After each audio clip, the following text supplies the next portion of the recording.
Good morning, welcome to the VT10 demo formation brief video. Today we are going to demo a standard formation brief for you, the students, to reference. My name is Lieutenant Barry. I'm standing next to Lieutenant DePel, who will be helping me.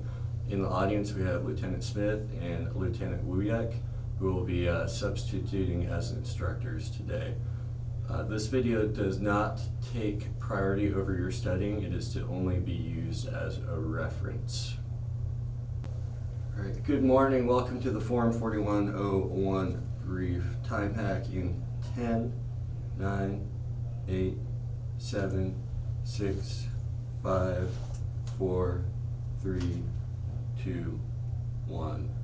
Good morning, it's 10 o'clock. The event today we'll be doing is the Form 4101. Mission objectives are exposure to 2 airplane formation flights in the T-6 Alpha.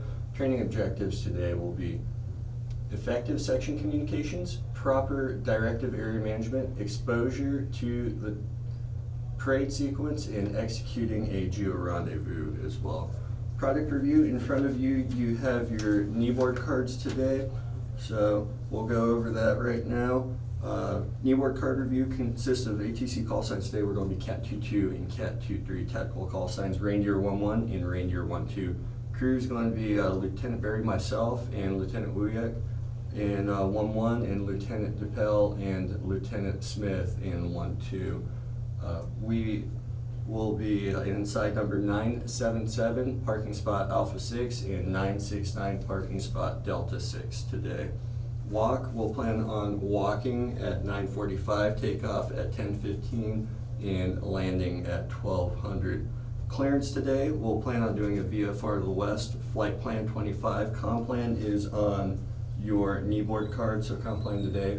Initially out of here, each aircraft on their own will get ATIS, lead will get clearance, lead will go to 19, the flight will go to button 3 for ground, 4 for tower, 6 for approach/departure, 15 for the Wahoo, and then in inverse order on our way home, 6, 4, 3, and 19. Joker today will be 3.5, bingo will be 2.5. Weather looks great today. Dash 1 has overcast at 25,000 forecasted this afternoon. There's supposed to be a scattered layer at approximately 9,000 at our takeoff time, dissipating to that overcast layer later. Winds are out of the east today, approximately 0.50, and forecasting no more than 10 knots. NOTAMs today, at home field, PAR is out of service right now. There's bird risk for eagles south of the airfield, and our missed approach point has now moved to Cooper. At Sunny Callahan, there are no notable NOTAMs except for obstacle clearance, and Bay Minette has the ASOS is out of service. TFRs, no TFRs in the local area. Bash is forecasted as moderate at the airfield at home field, and moderate in the Pensacola South MOA. At Mobile downtown, it's forecasted as low. Marshall, due to being separated by a couple rows today, we'll plan on marshalling west of the APE, so each aircraft will complete the before taxi checklist, taxi out to the APEs, west of the APEs, and we'll wait for the other aircraft. We'll taxi. Taxiing, Lieutenant DePel is going to brief proper stick position here. Remember, we're not going to crash the sticks into each other. We're not going to touch the sticks. Don't do anything with the sticks you wouldn't do with the aircraft here. Taxiing the aircraft, the lead aircraft is always going to pick the downwind side today. So we're taxiing the runway 7. Winds are out of the north, so we should be on the south side of the taxiway. The wing aircraft will hold position by putting the tip of the horizontal stabilizer over the yellow CFIS door. That'll maintain proper interval for taxi. We'll taxi down to runway 7, passing the last active taxiway prior to the active runway. The flight will switch, lead will switch the flight to tower, and it will sound like Reindeer 4 Pry. Each aircraft will taxi the whole short line and conduct individual overspeed governor checklist before takeoff checklist on their own. Once overspeed governor checklist and before takeoff checklists are done, each student will give a departure brief internal to the aircraft, and then we will conduct the step fall checklist. So The step fall checklist consists of struts, tires, engine panels, cowlings, flaps, antennas, lights, and leaks. The wing aircraft will initiate a thumbs up whenever the lead aircraft looks good. As long as the wing aircraft looks good, lead will return that thumbs up. After that thumbs up is made, lead will go to button 19 and call cat base. Cat base, cat 22, flight of 2, going flying. After that, lead will go back to the tower frequency. For the tower frequency, after we're complete, we'll plan on doing our takeoff, a section takeoff today. It'll be cat 22, flight of 2, takeoff, VFR. As soon as the lead aircraft starts talking, the wingman will be providing a thumbs up, and the lead SNFO will be looking at the wingman for that thumbs up to acknowledge that he heard him on frequency. We'll be planning on doing a section takeoff today.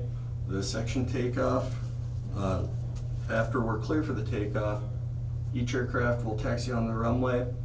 Each aircraft will do the lineup checklist individually and internal aircraft. The lead aircraft is going to take the downwind side of the runway. The wing aircraft will take the upwind side of the runway. If the wind is directly down the runway, the lead aircraft will take the far side of the runway at this point. Lead will line up, wing will get in position. Position for wing is going to be the leading edge of the wing on the trailing edge of the horizontal stabilizer. After wing is in position, wing SNFO will recommend that the wing pilot passes a thumbs up. After the thumbs up is passed, the lead SNFO will recommend the run-up signal. After the run-up signal is passed, each aircraft will run up their aircraft at 30% internally, check instruments. Lead SNFO and wing SNFO will both provide, looks good, in the green, ready to fly, some sort of confirmation that the aircraft looks good along with each pilot. If everything looks in limits and looks good, the wing SNFO will recommend the wing pilot passes a thumbs up. After receiving the thumbs up, the lead SNFO will recommend that the IP passes the karate chop for the section takeoff. So the lead pilot will slowly drop his hand. As soon as that hand disappears behind the canopy rail or disappears from sight, the lead pilot is going to release his brakes and smoothly set 90% power over 3 seconds. The wing pilot will maintain position. Jobs for each crew station will be the lead pilot will be providing all call-outs for the takeoff roll, while the lead SNFO will be monitoring wingman's position. The wing pilot will be concentrating on maintaining position using power and slight brake taps, while the wing SNFO will be making all call-outs for the takeoff roll. At 85 knots, the lead aircraft will smoothly initiate a rotation. The wing will match that rotation. After both aircraft are airborne and above 110 knots internal to each aircraft, wing will stay above 110 and lead will stay above 110, wingman in position, recommend head nod.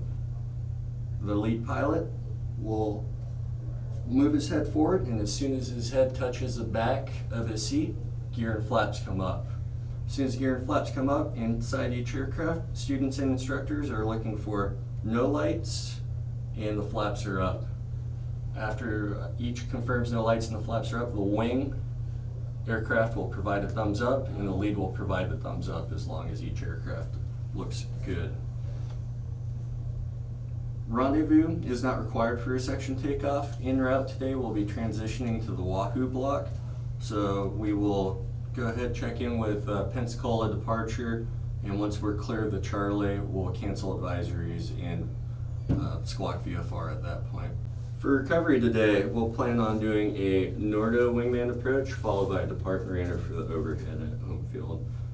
While we're doing the recovery, it will start after the fence out. The lead SNFO will recommend the wing student SNFO gets ATIS. How that's going to sound is Reindeer 1-2, you're cleared off of Pry for ATIS, meet me 6 Pry.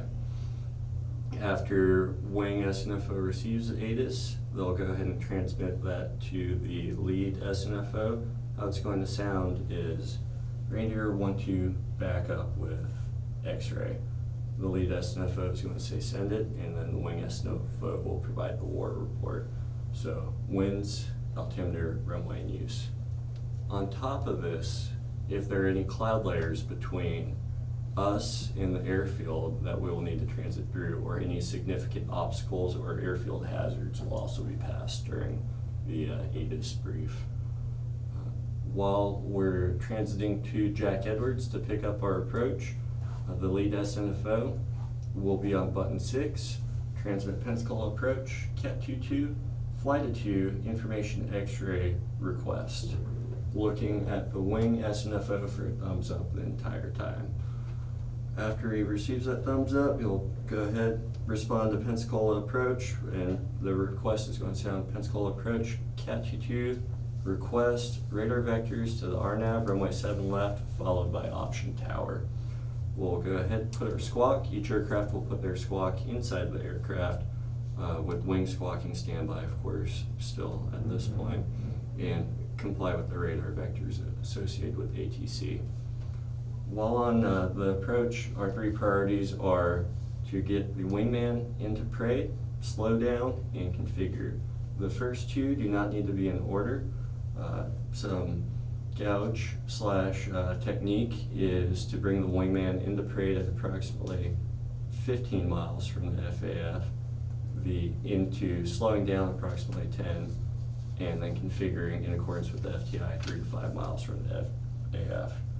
So we'll be on our heading, and then approximately 15 miles from the final approach fix. If it's a nice day today, we'll start to slow the flight down in the cruise position. Approximately 10 miles, the lead SNFO will recommend that the lead pilot brings the wing aircraft in the parade. They'll recommend bringing the aircraft in the parade. The lead pilot will pass the pat on the shoulder, bringing the other aircraft in the parade. After the aircraft is below 150, the lead SNFO will recommend that the lead pilot passes the gear crank signal to configure. The lead pilot will check that the aircraft's below 150 and pass the gear crank signal. The wing SNFO and wing pilot will both check internal of the aircraft and check that they ensure the aircraft is below 150 knots, and then respond with either a head nod or a thumbs up. After the head nod or the thumbs up is received, the lead SNFO will recommend that the lead pilot passes the exaggerated head nod and configure. The lead pilot will pass the exaggerated head nod. As soon as his head touches the back of the seat, he will drop gear and flap simultaneously along with the wing aircraft. Each aircraft will check internal for 3 greens, flaps take off, look at the other aircraft and ensure they appear to have 3 greens and flaps take off. The wing pilot will then pass a thumbs up if everything looks good, and the lead pilot will return that thumbs up if everything looks good. And then each aircraft will do the before landing checklist internal to the aircraft. Whenever we're approaching the final approach fix and switch to tower, Pensacola approach will give us Cat 22, contact Sherman Tower. We'll respond with Cat 22, switching Sherman Tower. Wait approximately 3 seconds after tuning in tower for a wingman to get in frequency. The flight will switch to Sherman Tower. Each aircraft will wait approximately 4 seconds before checking in, before lead aircraft checks in with Sherman Tower, Cat 22, flight 2, approximately 3 miles from the final approach fix, 6 down and locked. Because we were flight 2, we have 6 down and locked at this point. They'll say, Roger, report 3 miles with the gear. And because we are doing a Nordo wing approach, we're going to go ahead and tack on one thing with our request at this point. It's going to be, we're going to request a lead low wing touch and go, followed by depart and re-enter for the overhead. So setting up for this, kind of backtracking, since we're doing the wing low, wing touch and go, whenever we're thinking about doing this, we need to think about wingman position. Because Sherman Field has parallel runways and we're going to the left runway, the wing should be on the right side due to field traffic congestion, the lead aircraft not overflying the other active runway on 7 right. So if your wingman is not in the proper position, go ahead and recommend that the lead pilot passes a cross under signal at this point, so he is in the proper position. Continuing on with the Nordo approach, once we reach final approach fix, the lead aircraft will initiate the descent down to our circling minimums at this point, and while the wing aircraft just follows at approximately 1 to 2 miles, and we are cleared to land or cleared for the option at this point. The lead SNFO will recommend a detach signal. So approximately 1 to 2 miles, the lead SNFO will recommend to the pilot, runway in sight, clear to land, recommend detach. The lead pilot will pass the point. Do you have the runway in sight? Pat. Look over at the wing for a thumbs up or a head nod. As soon as the thumbs up or the head nod is received, the lead pilot will kiss off the other aircraft. The wing aircraft will conduct a normal touch and go today because it's a simulated NORDO approach. The lead aircraft will maintain approximately 600 AGL, 120 knots, and match the wing aircraft's configuration. As soon as the wing aircraft becomes airborne, the lead aircraft will clean up below 150, above 110, flaps gear up.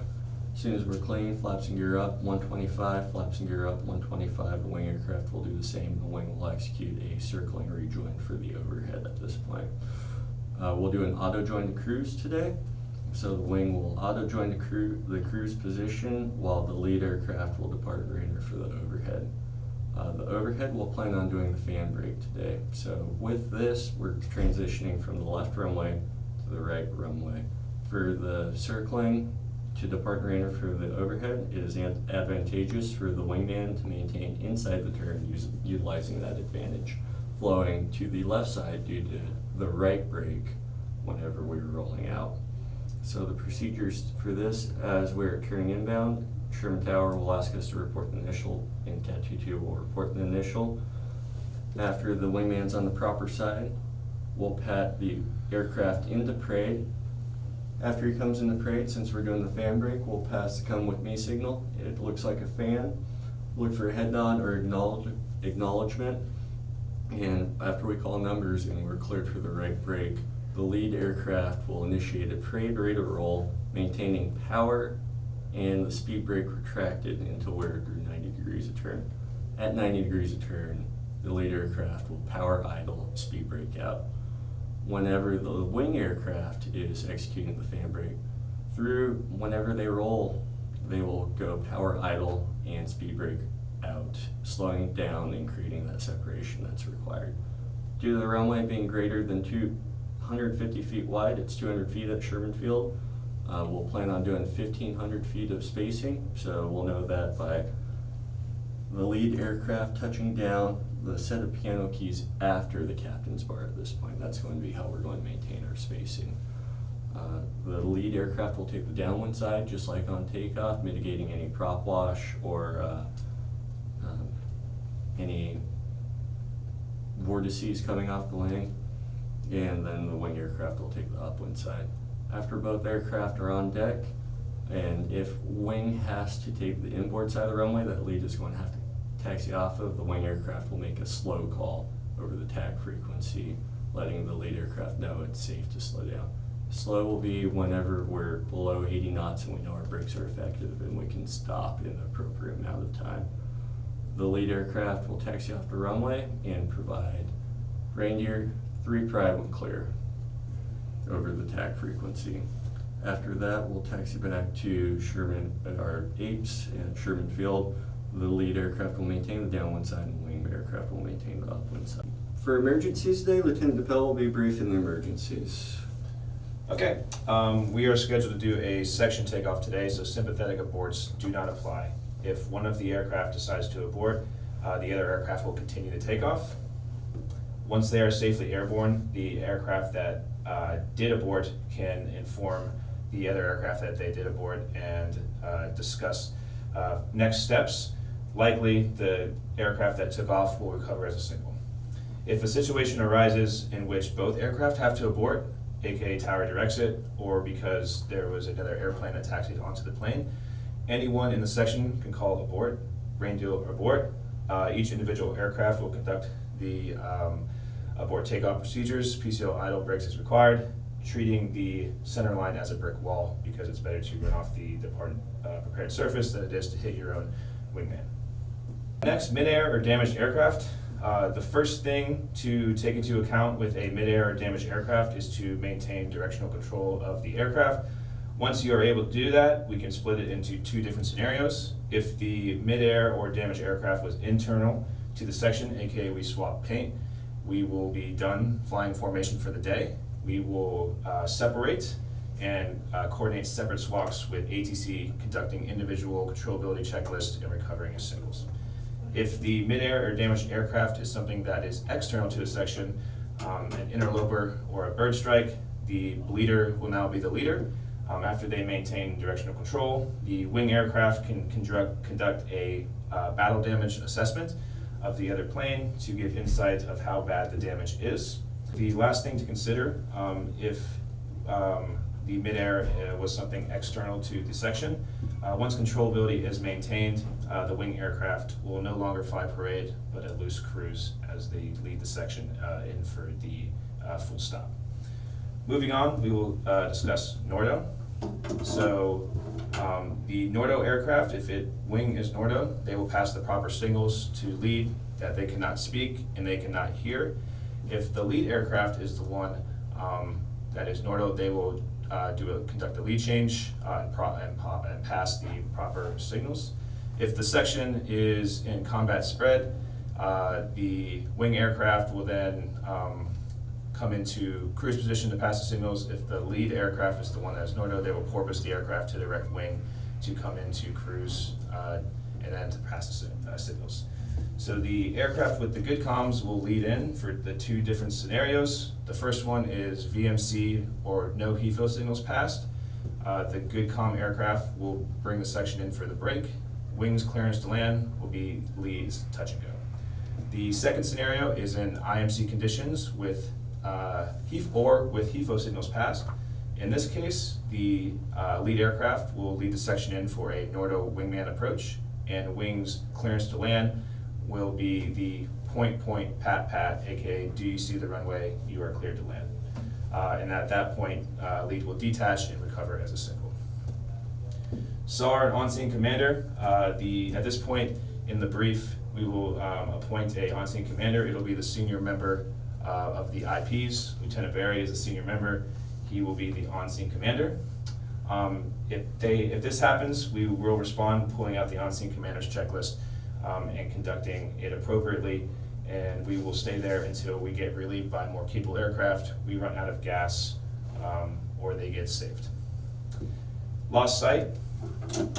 So the first thing to consider if you go lost sight is to first separate and then communicate.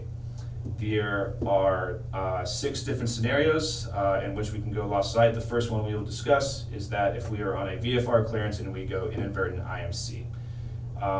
If wing goes lost sight, they will call reindeer 1-2 lost sight as they turn smartly away at a half standard rate turn and call out their heading. In this case, we'll say it is reindeer 1-2 lost sight heading 030. At this point, reindeer 1-1 will roger up, say roger, reindeer 1-1 heading 360. After 30 seconds and you cannot regain sight, reindeer 1-1 will clear reindeer 1-2 150 degrees to the right for 180 degrees total of heading change, as reindeer 1-1 turns the opposite direction, in this case left 180 degrees of heading change, aka flying out of the cloud that they just flew into. If they are able to regain sight, then they can form back up as a section. If sight cannot be regained, they will coordinate separate squads with ATC and recover as singles. The next scenario is on an IFR clearance, straight and level flight. If reindeer 1-2 goes lost sight, they will turn smartly away from lead and call out reindeer 1-2 lost sight heading 030. Reindeer 1-1 will roger up with reindeer 1-1, roger, we're heading 360. After 30 seconds and no sight is regained, reindeer 1-1 will clear reindeer 1-2 left to heading 360. Again, if sight is regained, they can form back up as a section. If sight cannot be regained, they will coordinate separate squawks with ATC and recover as singles. The next scenario is for IMC turns into the wingman. If 1-2 goes lost sight, they will call lost sight. Reindeer 1-2 lost sight. Reindeer 1-1 will then immediately roll out, calling out their heading. Reindeer 1-1 rolling out, heading 360. This will tell reindeer 1-2 that they are allowed to roll out on a heading of 030, 30 degrees off that. After 30 seconds, or sight cannot be regained, reindeer 1-2, you're cleared back to the left, heading 360. Again, if they can regain sight, a formation flight can continue. If they cannot regain sight, coordinate separate squawks with ATC and recover as singles. For IMC turns into the wingman, or I'm sorry, away from the wingman, if Reindeer 1-2 goes lost sight, they will immediately call out their heading. Reindeer 1-2 lost sight, heading 360. This will inform Reindeer 1-1 that they should roll out 30 degrees. Off of that heading, Reindeer 1-1 rolling out heading 330. If after 30 seconds their sight cannot be regained, Reindeer 1-1 will clear Reindeer 1-2 30 degrees back to the left. Reindeer 1-2, you're cleared to heading 330. If sight can be regained, formation flight can continue. If flight cannot be regained, or sight cannot be regained, coordinate with ATC for separate squawks and recover as singles. For climbs, if Reindeer 1-2 goes lost sight, they will call it lost sight and announce their altitude. So Reindeer 1-2 lost sight, leveling off 5,000 feet. This will inform lead that they are lost sight and they can continue at least 500 feet above Reindeer 1-2's altitude or to ATC's assigned altitude. Once the altitude and vertical separation is assured, Reindeer 1-1 can clear Reindeer 1-2 to an altitude at least 500 feet above that to try to regain sight. If that does not result in regaining sight, they will coordinate with ATC for separate squawks and recover as singles. For descents, if 1-2 goes lost sight, they will turn smartly away and call lost sight and level off. Reindeer 1-2 lost sight, leveling off at 5,000 feet as Reindeer 1-1 continues down their descent to at least 500 feet below the altitude that 1-2 called or to the ATC assigned altitude. Once the vertical separation has been assured, you can clear your wingman to at least 500 feet above lead's altitude to help regain sight. If that is not possible or sight is not regained, they will recover as singles, coordinating separate squawks with ATC. The last scenario will be lost sight on a published segment of the approach past the final approach fix, which will sound a lot like a descent. If Reindeer 1-2 goes lost sight, they will turn smartly away to ensure vertical lateral separation and call out their altitude. And it will sound like Reindeer 1-2 lost sight, leveling off at 1,000 feet. Reindeer 1-1 will acknowledge and continue on the published segment of the approach. Once the lateral separation has been assured, Reindeer 1-2 will continue on their own lateral segment of the approach plus 500 feet above the missed approach altitude. If Reindeer 1-1 is able to continue on the approach, break out, and land, they will. At that point, Reindeer 1-2 will execute the missed approach, contact a approach, coordinate a separate squawk, and recover as a single. The last emergency we'll discuss is ejection. The first consideration is do not delay. If the ejection has to be immediate, do not delay it. Just make sure you point your lift vector away from the other plane. If ejection is not immediate and there's time for discussion, the ejecting aircraft should give as much information as they can to the wingman, but we should avoid saying things. We should avoid saying ejection over the radio. We should use euphemisms such as stepping out or hitting the silk. If one aircraft ejects, the other aircraft will become the on-scene commander. And that is it for emergencies. So contingencies today for weather. To complete the event, we need approximately 1,000 feet of clear today, and for formation takeoffs, we need at least our circling minimums for takeoff. Since they're published here, no less than 501. Aircraft, we need 2 aircraft to complete the event, so if one aircraft goes down, we'll try and find a substitute for it, but if we cannot find a substitute, we'll have to cancel the event. Lost comm, lost sight point will be the Jack Edwards 270 radial, left turns inbound, 5,500 for lead and 5,000 for wing. The reason we did 5,500 and 5,000 keeps us below the Wahoo and above course rules for anything at this point. I'm safe. I'm safe. I'm safe. I'm safe. ORM, we have a factor of 2 today, so bird risk is moderate or greater, and it's a formation flying event. So ways we'll mitigate that for the bird risk. We have our Go Say House report. We'll keep a good scan scanning sectors. If you see a bird, we'll call out low, level, high, factor, or no factor. If we're in the parade position as wing or lead, we'll make no aggressive movements to avoid that bird. That way we minimize our risk of hitting another aircraft.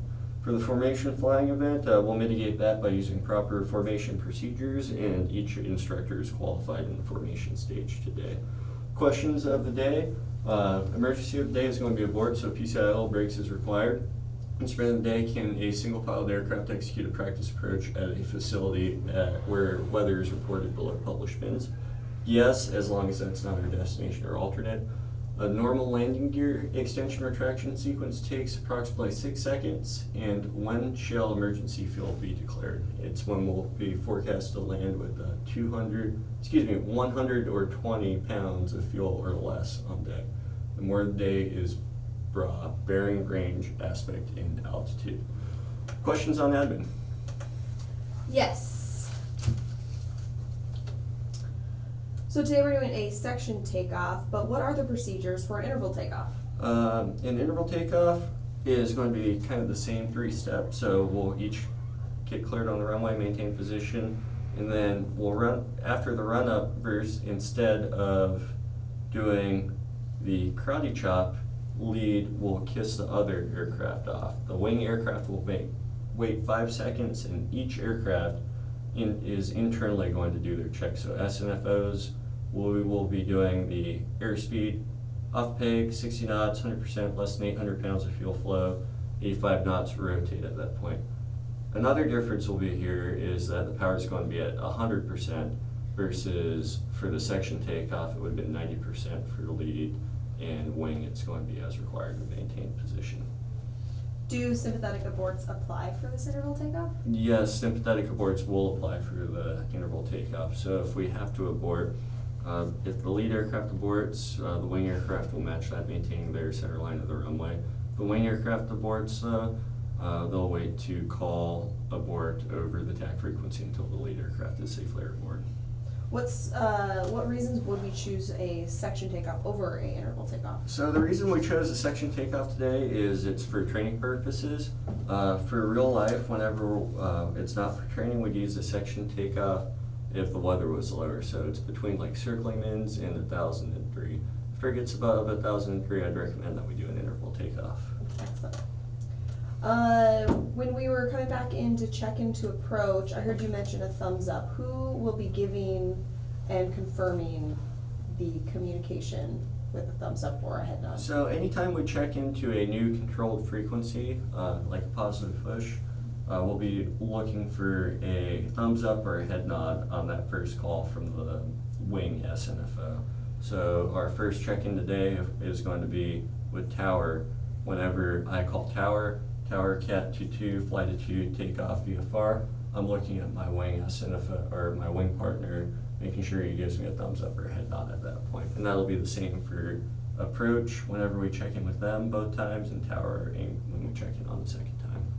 Great. All right, coming back in for our lost sight within the final approach fix, how far away should the wing aircraft cut away? The reason it says smartly is because we're inside the final approach fix. We want to maintain the lateral confines of the approach. That way we are assured of obstacle clearances. So as long as we maintain the lateral segment and then we'll elevate, we'll have that proper separation at that point.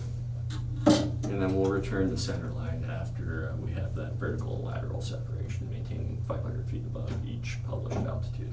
Excellent. No more questions. Lieutenant Capel is going to do TAC admin today. Okay, starting with TAC admin, the first thing we're going to do is our check-in. That'll be on our aux frequency with our TAC aux. It'll sound like reindeer check aux, reindeer 1-1. Reindeer 1-2. And then we will proceed to our nav check. Our nav check today per the comm card is point Foxtrot from flight plan 25. It'll sound like reindeer, nav check, point Foxtrot, 171, 1.9. Reindeer 1-2, same. At this point, if 1-2 has any questions, like they did not receive the clearance properly, they would ask for the proper clearance. Reindeer 1-2, negative clearance, and then I'd expect my partner to pass it to me. And then we would pass that clearance. Once that has been assured, the lead student NFO on the aux tag frequency, Reindeer 1-2, no questions, button 3, pry. The next thing for our TAC admin will be our fence in.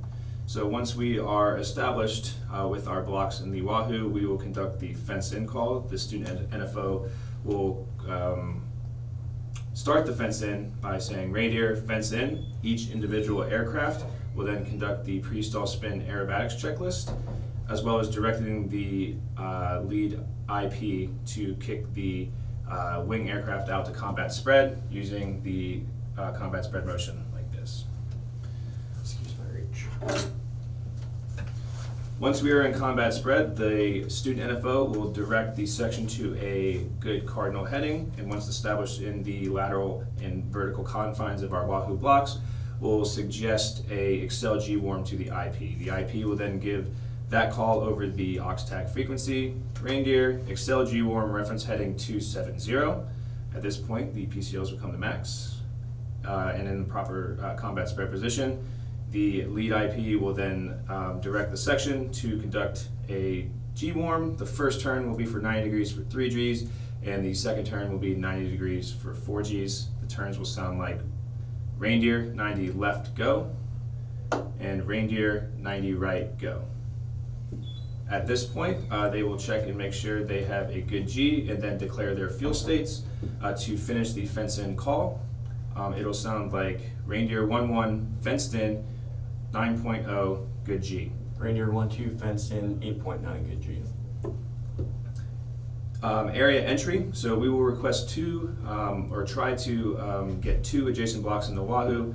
1 alpha, 2 alpha are the primary VT10 form blocks. So they will contact that over button 15, and we will go over a comm switch once we are clear of the class Charlie to get the section onto button 15.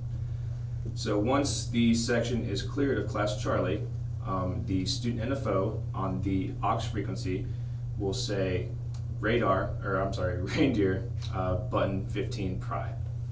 At this point, both cockpits will switch to button 15. They will wait approximately 3 to 4 seconds to allow this to happen.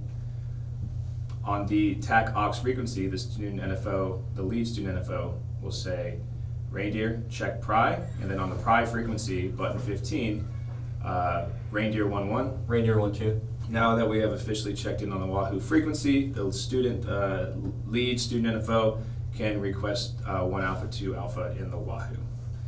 As far as area management, it's the student NFO's responsibility to keep us within the lateral confines of the block and monitor button 15 for any other aircraft that are trying to get into the blocks. Next, we'll cover blind. So blind is when we're flying around in VFR conditions and the one aircraft loses sight of another.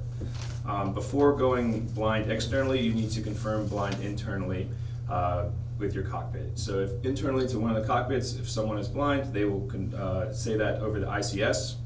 If the other member of the crew has the aircraft in sight, they can talk them on via cock position and high level low. If both people in the cockpit are blind, at that point they will go external on the TAC frequency, Reindeer 1-1, blind.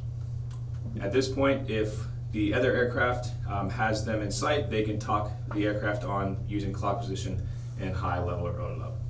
If sight cannot be regained, then we need to coordinate a nav or geo rendezvous point or proceed to the lost sight point as briefed on the kneeboard card. Terminate. So terminate is going to initiate the end of a sequence of a TAC sequence or a tail chase sequence, and it'll be in roll call format. It'll sound like Reindeer terminate, Reindeer 1-1 terminate. Reindeer 1-2, terminate. Knock it off. So we will initiate a knock it off call for any safety of flight issues or training wing violations, and we will cover the training wing violations, but it will also be in roll call format. Reindeer knock it off, Reindeer 1-1 knock it off. Reindeer 1-2, knock it off. So area exit, if we, depending on where we are in the Wahoo, if we are in 1 alpha, 2 alpha, we can just proceed out to the west to set up via course rules. If we are in 1 Bravo, 2 Bravo, we need to make a decision whether to descend below the Wahoo blocks or above the Wahoo blocks beneath the MOA to properly exit out of the Wahoo and then call clear of their assigned blocks on button 15. That will be student NFO responsibilities. During the area exit, we will initiate the fence out call. The student NFO will officiate the fence out call with reindeer fence out. At this point, each individual aircraft will conduct an operations checklist. Once the operations checklist is complete and the fence out is an auto join to cruise for wing, if tail chase was conducted, you should initiate a battle damage check. The signal for that will be the lead IP giving the cocked gun signal. At this point, the wing aircraft will initiate the BDC, checking below and above the aircraft on both sides, including a cross under. Once the wing aircraft has conducted a good BDC, they will give a thumbs up to the lead IP. The lead IP will then acknowledge that and give them the lead using the lead change symbol. At this point, we will conduct a lead change with the current lead keeping the squawk. As this is a very quick maneuver, there's no need to go through a full lead change scenario. They will conduct their same battle damage check above and below on each side with a cross under in the middle. Once they have made certain that the lead aircraft is fully operational, they will pass a thumbs up, and again the lead aircraft will acknowledge that by giving them back the lead with the point pass. The new lead aircraft will accept it with the point, I have the lead, and at that point the fence out would be complete, so the student NFOs at that point should finish the fence out call. It'll sound like Reindeer 1-1 fenced out 6.0 good G. Reindeer 1-2 fenced out 5.9 good G. Training rules. Since we do have tail chase in the conduct today, I will go ahead and read the T6 tail chase training rules. Departure OCF, so inadvertent departure for controlled flight, boldface, PCL idle, controls neutral, altitude check, recover from unusual attitude. No sustained slow speeds, less than 100 knots, high AOA greater than 15.5 units, maneuvering below the soft deck. Administrative. Scheduled face-to-face brief. Formation shall be authorized by the cognate commander. Daylight VMC 30 minutes after sunrise or to 30 minutes prior to sunset. 5 miles visibility. No maneuverings through cloud layers. Hard deck is 6,000 feet AGL. Soft deck is 10,000 feet AGL. Configuration changes are not authorized. All aircraft must have operable common frequency radio and ICS multi-crew. Prior to tail chase, a G awareness maneuver shall be performed. Mid-air and collision avoidance. Maintain at least a 200-foot bubble around the aircraft at all time. With loss of visual, transmit blind and remain predictable. Other aircraft shall acknowledge the visual, continue, or knock it off as appropriate, providing direct comm as necessary for the safety of flight and ownership altitudes in thousands of feet. Once sight is regained, transmit visual. Tail stays shall sheaf with a knock it off or terminate call, and all players echo the knock it off call as previously briefed. Knock it off for any of the following reasons. Trail aircraft reaches a point forward of the lead aircraft's 3-9 line. Either aircraft's airspeed drops below 90 knots. Bingo fuel. Interloper. Departure or spin. G-lock. Hard deck broken. Nordor aircraft. Overstress or overspeed. Inadvertent IMC. Loss of situational awareness. Unsafe condition or emergency. Approaching training area boundary, or a training rule violations. Are there questions on TAC admin? Yes. What are the combat spread checkpoints? Great question. So a combat spread checkpoint is wing being plus or minus 200 feet flying off lead's altitude. A good indication that you are in the right spot is that you should, the flash guard should be about the width of the plane or the length of the plane, and you should be able to clearly see the star as well as 2 heads in the cockpit. It's approximately a half mile. No more questions. Okay, the next part of the brief will be the conduct, in which Lieutenant Barry will brief you on that. All right, good morning, everybody. So today we're going to be doing the standard parade sequence. So kind of starting out, before we start even the conduct, we have just gotten out of our fence and G-warm, so we'll be in combat spread at this point. So with combat spread, we need a way to get back to the parade position to start our card. How we're going to do that is the lead aircraft is going to clear Reindeer 1-2 to parade. Reindeer 1-2 will execute today a running rendezvous, whatever they need to get into the parade position. So the parade position is defined as the UHF antenna over the inboard cutout of the outboard aileron, as well as the pitot tube through the prop arc at this point. That'll maintain our parade position. We'll initiate a set of parade turns. We'll first be started with VMC parade turns. Depending on which way we go will be dependent on the area boundary, so we want to maintain our area today. So today we'll start just a VMC parade turn into the wingman at this point.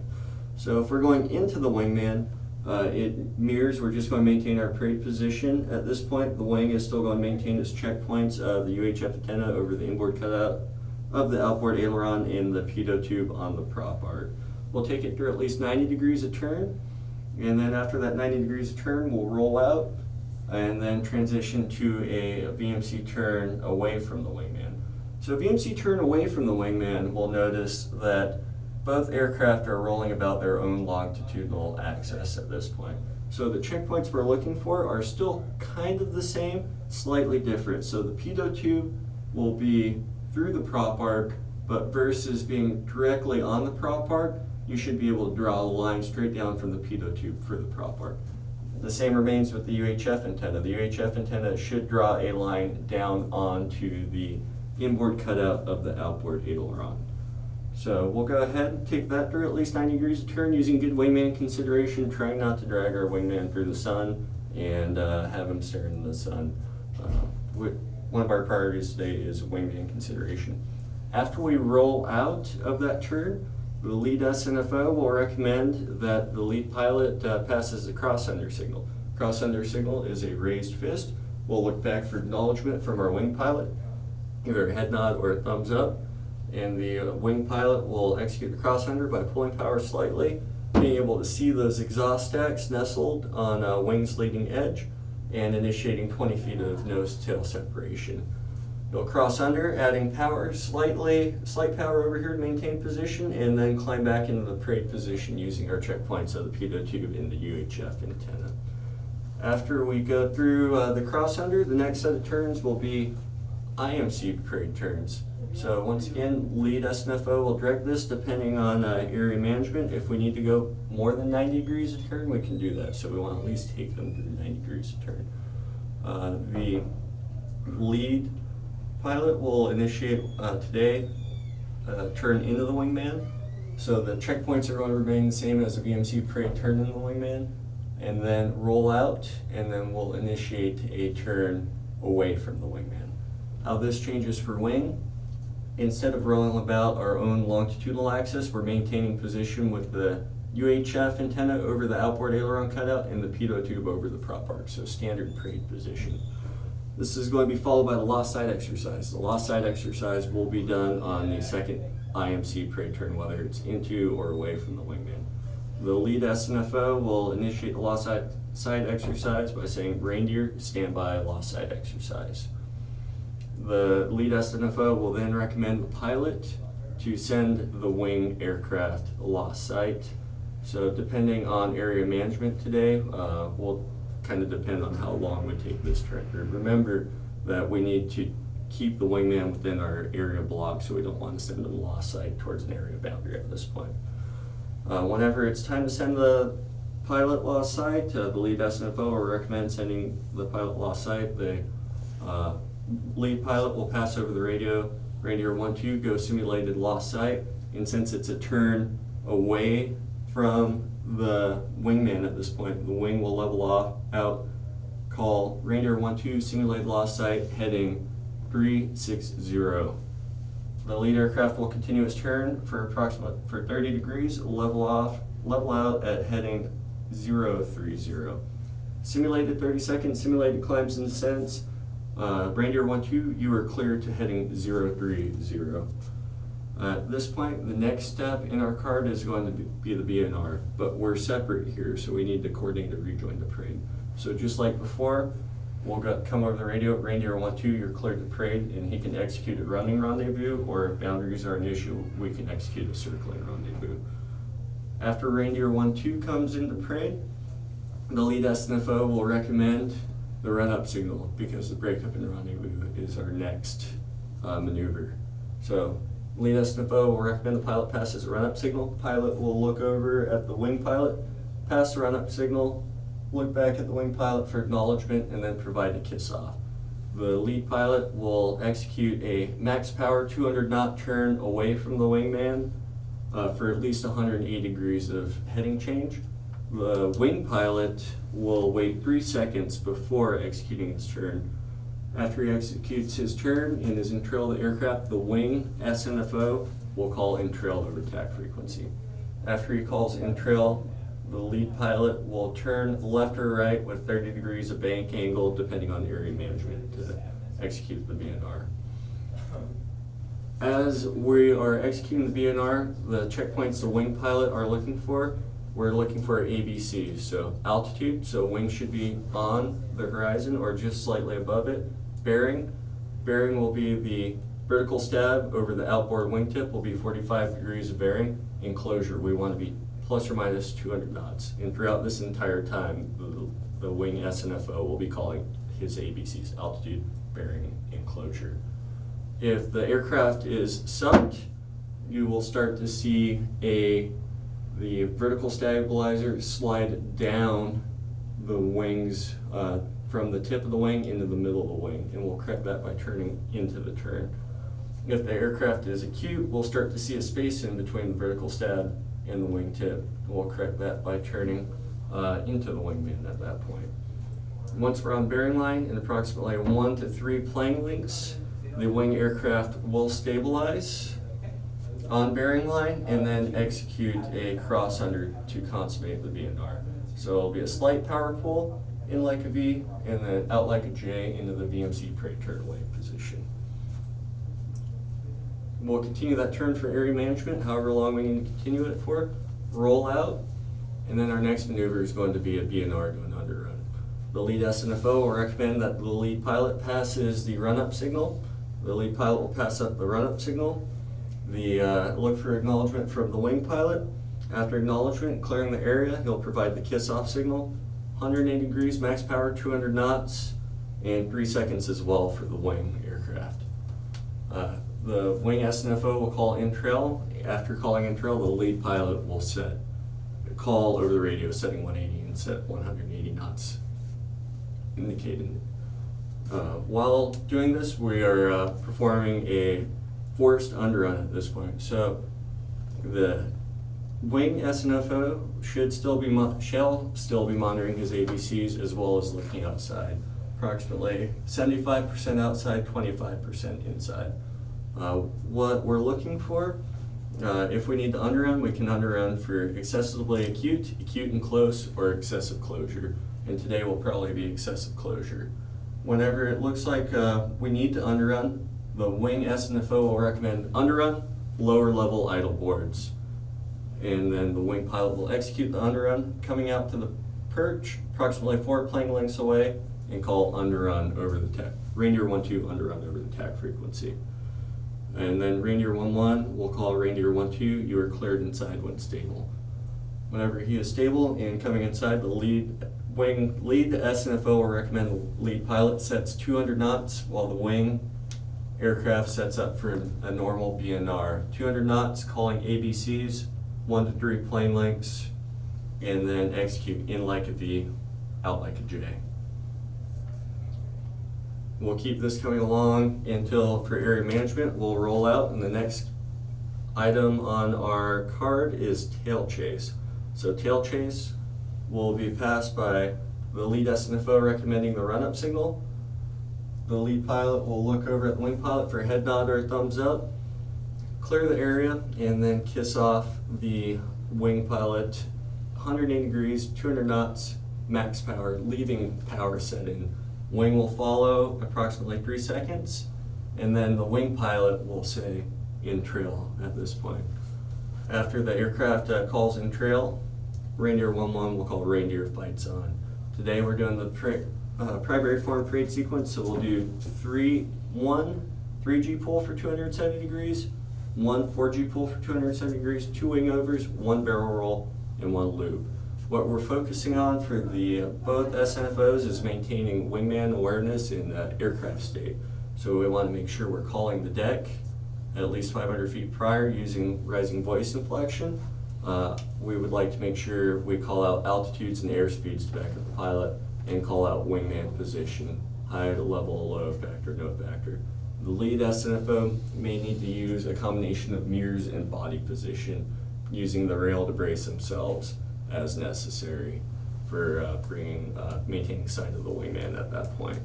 Whenever we're done with the tail chase sequence, we'll go ahead and call Reindeer terminate, Reindeer 11 terminate, Reindeer 12 terminate. After this, we will be in trail, so we need to execute a join to parade so we can do a lead change at this point. So what we'll do today is the lead aircraft will call over the radio, setting 200 knots, left turn, and the wing aircraft will execute a circling rendezvous. Reindeer 12, you're clear to parade. I will be at 200 knots, left turn. After we consummate the join in like a V, out like a J, normal ABCs, every rejoin we do today will be prefaced with ABCs are expected out of the students today. We'll go ahead and finish the last half of the card. The last half of the card is everything except the lost side exercise today. But we'll brief the lead change, and then there's no need to brief the rest of the maneuvers at this point. So Reindeer 11 has lead, Reindeer 12 is wing. Students will recommend a lead change at this point. The lead student will recommend a lead change to the pilot. The pilot will go ahead and pass the lead change signal, 1, 2, 3 taps of the head across the body at the wingman, looking for the wingman to accept the lead. Wingman accepts the lead, he'll tap his head 3 times and point forward. The new wing aircraft will execute a smart turn away, pulling back power slightly, and stabilize and climb into the parade position. With the lead change, the new lead is going to turn on their transponder. The wing is monitoring for good hits. As soon as they hear traffic, traffic, traffic, the wing SNFO will say good hits over TAC frequency and turn their transponder to standby. With the lead change too, the new lead will ask for a fuel check. With the fuel check, I'll be very, very, very clear about my hand signals, making sure to keep my green glove away from the flight suit and against the glass, tilting my head back. Since we're in visual range today, we'll do it via hand signals. If I have 7.2 pounds of gas, I'll make good clear hand signals. 7, 2. Looking for my wingman to provide his fuel. We'll say he has 7-1. 7, 1. Be clear. We'll be clear about putting those hand signals nice and high and away from our body.